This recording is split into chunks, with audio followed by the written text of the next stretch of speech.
What is up, guys? TJP Predictions here, and I am here to give you my 2021 University of Georgia record predictions. Now, last year, let's just be real here, Georgia had a tough season in which a lot of fans will call this a disappointing season, 2020. They went 8-2, won the Peach Bowl against a very solid opponent, Cincinnati. Cincinnati was a top 10 team. They had just one loss, and that was to the University of Georgia in a very, very good a very defensive game. However, early on in the year, quarterback was the issue for the University of Georgia, and you could go with the offensive line was also an issue. It was very inconsistent at times, but the two losses for Georgia, they gave up over 40 points. They gave 41 to Alabama, 44 to Florida. That honestly wasn't as big of an issue as their offense, especially in the first half against Florida and in the second half against Alabama, and honestly the entire game against Florida. In the second half against Alabama, Georgia could not get anything going. They threw two terrible interceptions. All three of their interceptions led to 21 points. Against Florida, on the other hand, they could not complete a pass. I think combined, DeJuan Mathis and Stetson Bennett completed less than 30% of their passes. It's embarrassing, but 2021, a new year. Georgia returns quite a bit on the offense, including star quarterback JT Daniels. This could be a huge season for JT Daniels, especially with all these wide receivers he has. We'll talk about wide receivers in a second. JT Daniels threw for 1,400 yards in 4 games. That might not seem like a lot for, your Clemsons, your Alabamas, but for Georgia, that's a lot, especially in which you had games in which Jake Fromm, back in 2017, in a 4-game span, he threw 750 yards. In a couple different spans of his career, he threw a couple different 4-game spans of his career. He threw for less than 1,000 yards. Most of the games with Jake Fromm, Georgia was running up the middle, was running the ball. They were a power rush team. Last year with Stetson Bennett, they were a little more balanced. However, completing passes was still an issue. Stetson Bennett just was not good enough. I think JT Daniels can take that leap of faith with these very talented wide receivers, which we'll talk about in a second. Starting with George Pickens, we'll see if he's able to play this year. I really, really hope he is. He's one of the best players in the SEC, the best wide receiver on the roster, and we'll see. I do not expect him to play at all in September. We'll see what October folds for him. Maybe he won't even play. But anyway, returning Jermaine Burton. He was a matchup nightmare all last year as a true freshman. You go back in these games against Alabama, your Floridas, who have really solid defensive backs. I'm talking about Kiar Elam for Florida. But even against Missouri, he was able to separate himself. He's one of the best wide receivers, and honestly, he's one of the most underrated wide receivers in the country. He's one of the best wide receivers in the SEC. Moving on, Karis Jackson, a very, very veteran wide receiver.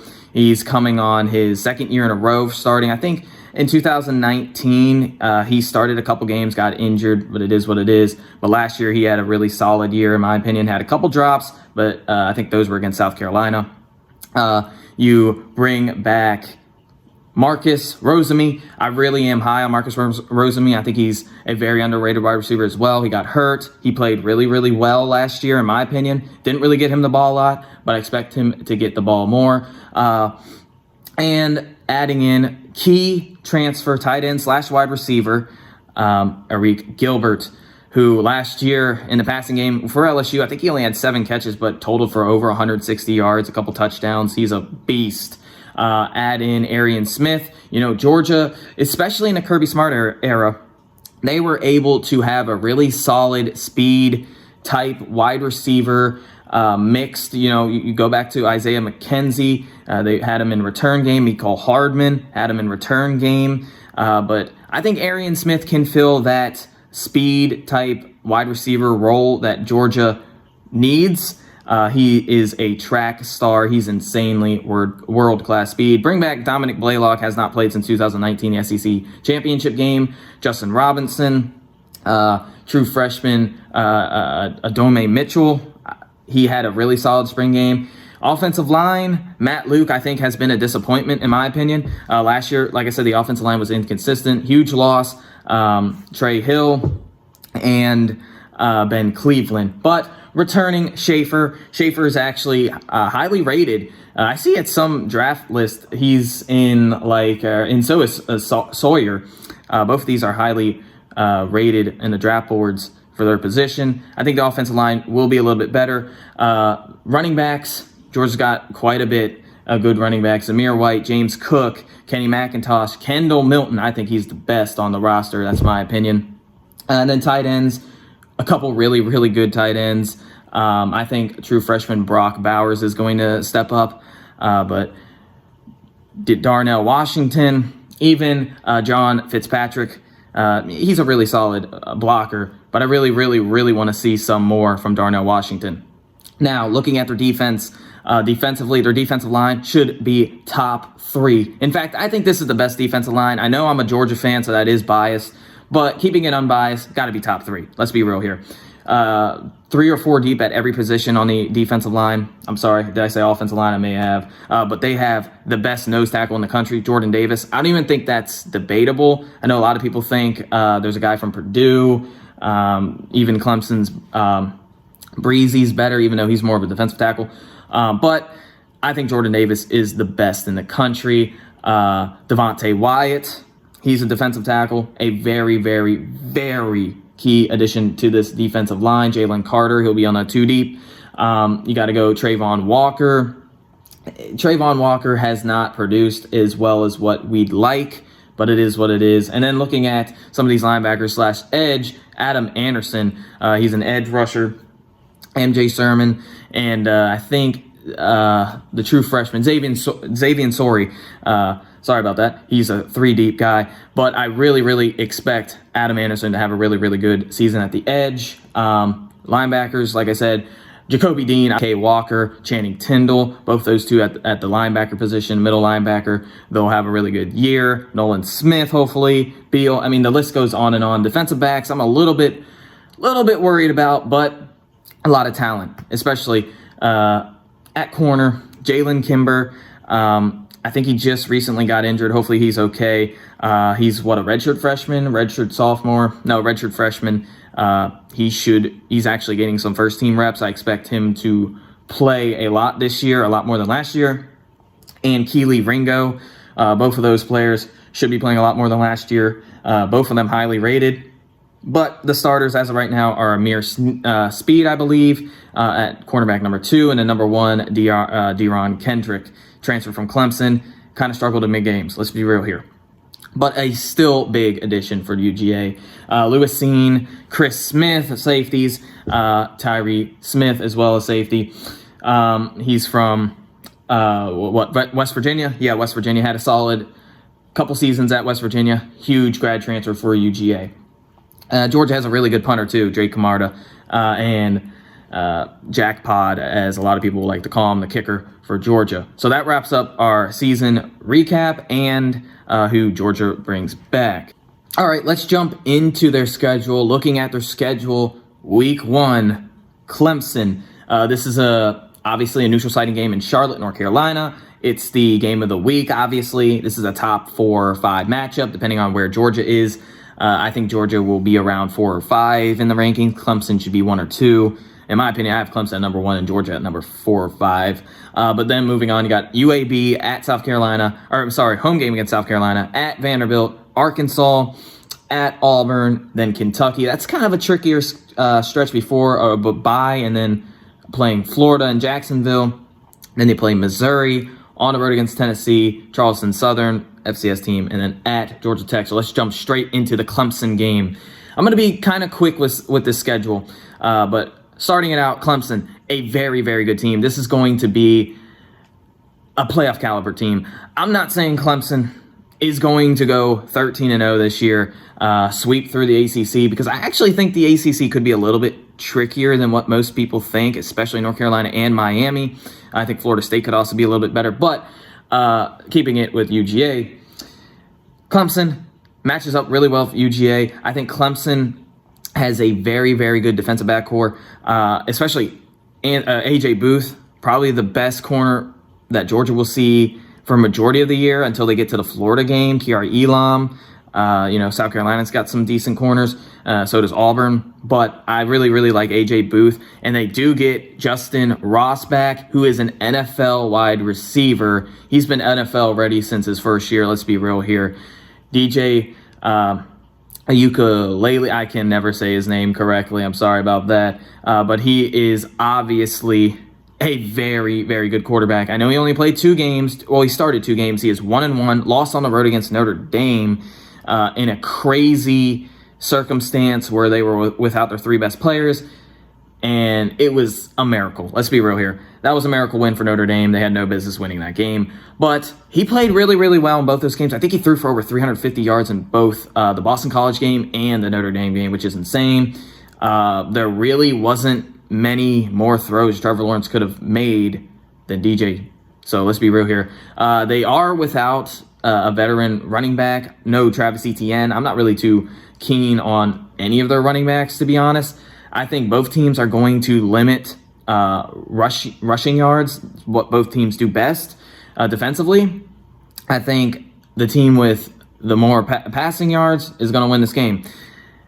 As much as I really, really want to go UGA here, I think I'm going to take Clemson in this game. I'm sorry. I really, really like Clemson's offense just a little bit more, especially the passing offense, than Georgia's. That's my opinion. I think this will be a very, very good game. One of the best games of the year. We get it week 1, which is always a treat. But I think as of right now, I think Clemson's just a little bit better than Georgia and more prepared for this game, in my opinion. Moving on, after an emotional win or loss for UGA, they got to play UAB. UAB is probably going to win 8 or 9 games this year. They're not a terrible team. They're not a pushover team.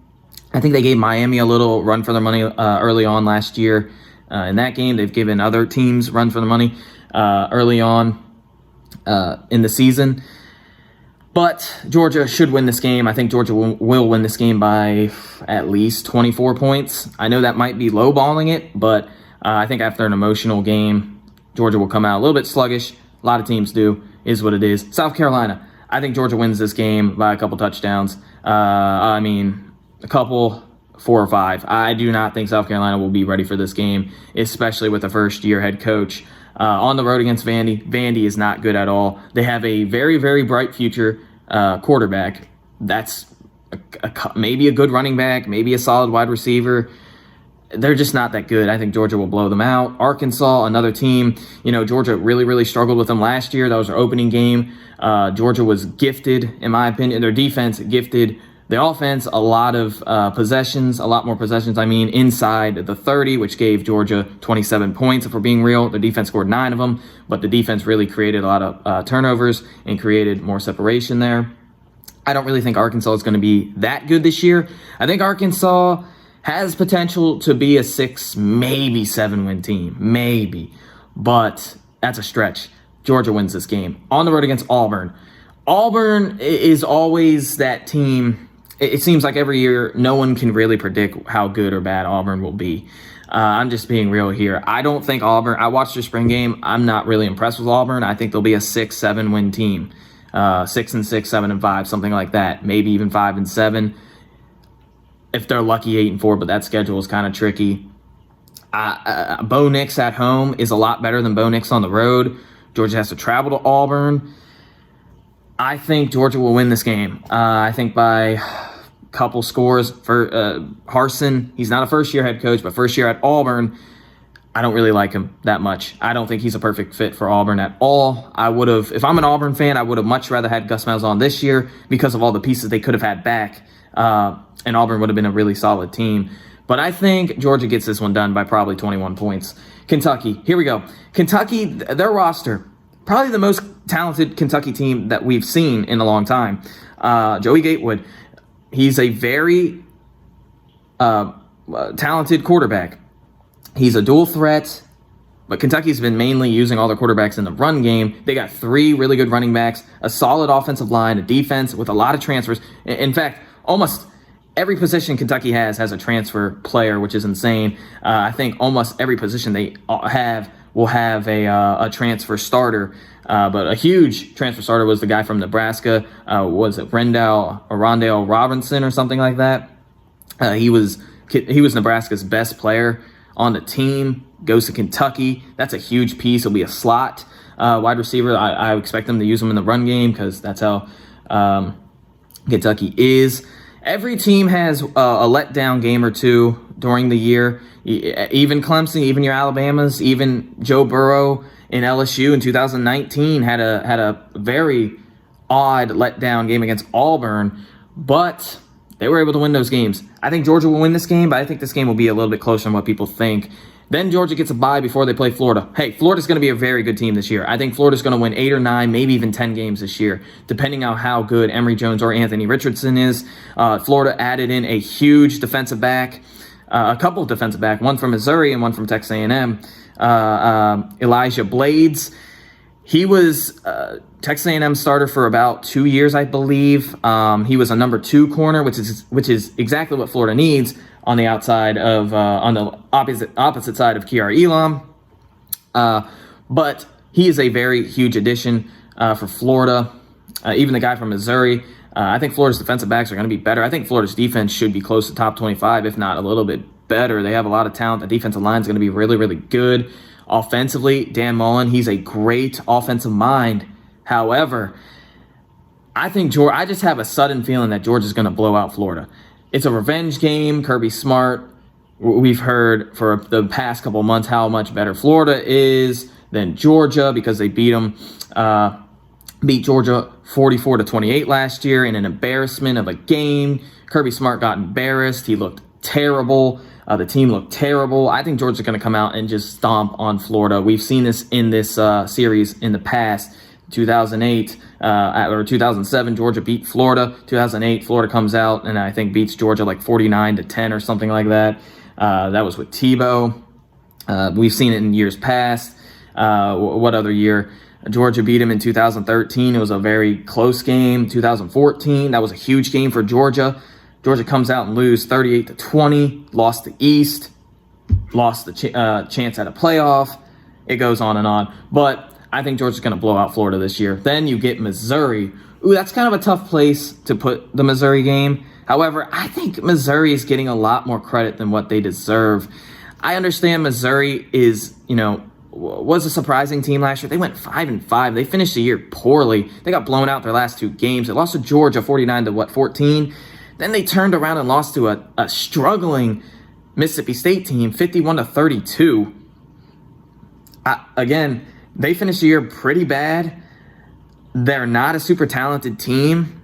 I'm going to take Georgia, and I think Missouri is a little bit overrated. That's my opinion. I think Kentucky's underrated, and I think Missouri's overrated. That's my opinion. But anyway, on the road against Tennessee. Tennessee will probably have a better offense than last year. Defensively, a lot of things to replace. Georgia will win that. Charleston Southern, Georgia will win that. On the road against Georgia Tech. Georgia Tech has... I think Georgia Tech is going to be a little bit better than what people think, especially offensively.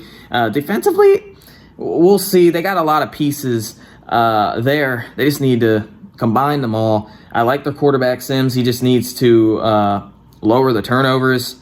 He's very, very talented. He was a true freshman last year, sophomore this year. He got a lot of playing time. They have another couple good running backs, a decent wide receiver. Actually, a couple decent wide receivers. Yeah, this team should be pretty good. I think Georgia will win this game, but I think it could be a little bit closer than what people think. And there you go. I have Georgia at 11-1, 8-0 in SEC play. I'm going to be honest with you. I think Georgia is going 11-1. Even if they do beat Clemson, I could see a scenario in which Georgia drops another game. That's just what happens in college football with almost every team. They lose unexpected games, so don't get mad at me. I try to keep this completely unbiased. I think 10-2 or 11-1 for Georgia is about right. However, if JT Daniels and that offensive line play really, really well, this team could easily go 12-0. So let us know what you guys think. What do you guys think Georgia's record will be in 2021? Do you think Georgia's going 12-0 for the first time since what? 1980? Or do you think Georgia is going to go 11-1 again for what, the 4th time under Kirby Smart? Or do you think Georgia's going to fall to 10-2 or even have a very letdown and go 9-3 or worse? I don't see that happening, but let us know what you guys think. Thank you guys for watching. Make sure you sub and like this video, and don't forget to share it. But thank you guys for watching. I'll see you in the next one. Peace.